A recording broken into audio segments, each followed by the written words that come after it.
Pemirsa yang dirahmati Allah, dengan demikian bahwa sholat itu kata Imam Nawawi, terutama ketika kita ingin agar Allah ridha dengan sholat kita, salah satu yang menjadi penentunya adalah kita paham, kita ngerti arti bacaan sholat yang kita baca.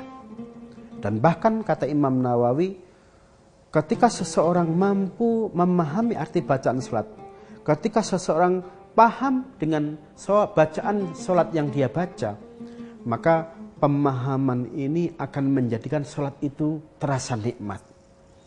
Makanya aneh kalau ada orang pernah memusuhi satu masjid. Ketika ditanya, kenapa kamu nggak pernah sholat di masjid itu? Kok maunya sholat di masjid sebelah? Dia bilang, habis di masjid itu imamnya kalau membaca sholat panjang-panjang. Nah, kalau ada orang ditanya kenapa nggak mau sholat di masjid yang bacaan imamnya panjang-panjang, dan dia lebih memilih masjid yang imamnya bacaan sholatnya pendek-pendek jelas, ini bisa jadi orang itu nggak paham arti bacaan sholat. Ketika seseorang memahami arti bacaan sholat, jelas bacaan yang panjang itu akan terasa nikmat. Sholat yang panjang itu akan terasa nikmat, sehingga orang itu nggak pernah ngeluh, apalagi memusuhi masjid yang imamnya baca surat yang panjang. Tetapi memang pemirsa yang dirahmati Allah, ada sebuah penelitian menarik. Katanya umat Islam di Indonesia itu umumnya mereka sudah rutin sholat, tetapi sayangnya mayoritas banyak yang nggak tahu arti bacaan sholat. Sampai-sampai si peneliti ini kemudian bersikeras ingin mempopulerkan sholat dua bahasa. Gimana caranya? Pada waktu sholat setelah bacaannya dibaca kemudian diterjemahin. Bismillahirrahmanirrahim. Dengan menyebut asma Allah yang maha pengasih lagi maha penyayang. Alhamdulillahirabbil alamin. Segala puji bagi Allah Tuhan semesta alam. Jadi semua bacaan sholat ini diartikan satu persatu.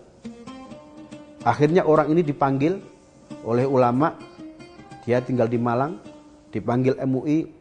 Ustadz, dari mana Anda punya inspirasi, punya gagasan kok pengen mempopulerkan sholat dua bahasa? Si Ustadz ini jawab, habis katanya, banyak umat Islam Indonesia mereka sudah rutin sholat, sayangnya mereka nggak paham arti bacaan sholat. Nah terus apa maknanya sholat yang dilakukan kalau seperti itu? Tapi Ustadz, kata si kiai-kiai itu, Nabi kan nggak pernah mengajarkan kita sholat dua bahasa. Bahkan Nabi mengingatkan, sallu kama ra'aitumuni usolli.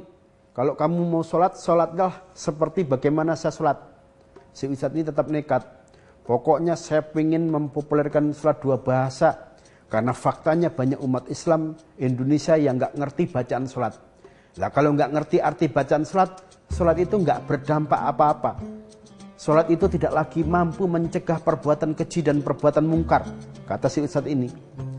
Akhirnya karena si Ustadz ini ngotot ingin mengajarkan sholat dua bahasa yang tidak pernah diajarkan Nabi, Ustadz ini kemudian dimasukkan di penjara. Tetapi sebetulnya pemirsa yang dirahmati Allah, kalau kita lihat niat dan motivasi Ustadz ini benar. Umumnya umat Islam Indonesia, mereka sholat banyak yang nggak tahu artinya.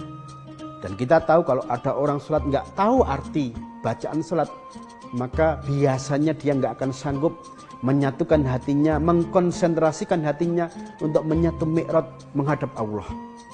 Akibatnya apa? Kata Imam Nawawi, kalau ada orang sholat, orang itu nggak sanggup menyatukan hatinya mi'raj menghadap Allah, sholat yang seperti itu baru menggugurkan kewajiban secara fikih, tapi Allah nggak ridho dengan sholatnya, dan bisa jadi Allah ngancam dengan wailun.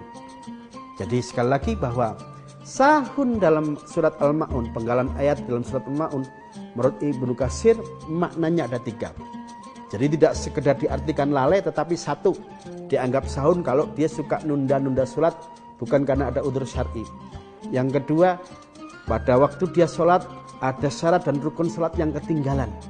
Jadi meskipun dia berpuluh-puluh tahun sudah sholat, tapi sayangnya ada syarat, ada rukun sholat yang ketinggalan, Allah nggak ridho dengan sholat orang itu, tapi justru menyiapkan wailun. Dan yang ketiga, dan ini yang paling susah kata Imam An-Nawawi adalah, orang itu sudah rutin sholat, sayangnya dia nggak paham arti bacaan sholat. karena nggak paham arti bacaan salat, dia nggak sanggup menyatukan hatinya, menyatukan pikirannya untuk mi'raj menghadap Allah Subhanahu wa taala. Jadi Imam Ghazali itu termasuk yang selalu mewanti-wanti agar ibadah kita jangan hanya berhenti dari aspek fikih. Ibadah yang kita lakukan harus diberikan nuansa akhlak, diberikan nuansa moral, harus ada dimensi tasawufnya. Gimana menurut Imam Al-Ghazali agar puasa yang kita lakukan itu secara fikih sudah dianggap sah, sudah dianggap gugur, dan pada saat yang sama Allah ridha dengan puasa kita. Nah, untuk mendapatkan penjelasan yang lebih rinci, kita akan sampaikan setelah pesan-pesan berikut ini.